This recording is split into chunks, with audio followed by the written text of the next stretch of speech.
Hello, in this video I want to show you how to create custom guest networks on ASUS router.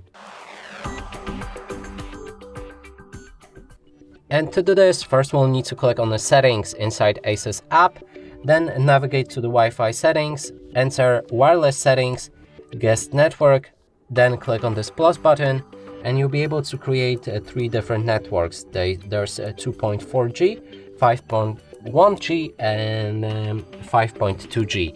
In this case, we're gonna go with 2.4. Then we can customize the settings for our network. You can change the name, also the password, and you can change the time for the access, like 3 hours, 2 hours, 1 hour, 30 minutes, unlimited or custom, and guest network on AI mesh if you have them, from router only or all AI meshes nodes.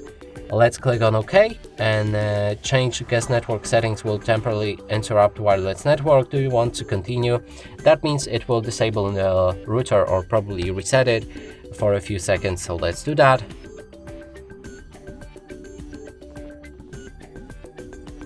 And our guest network is created. And that's it for this video. Hope you like it. Please consider subscribing to our channel, leave a like and a comment below.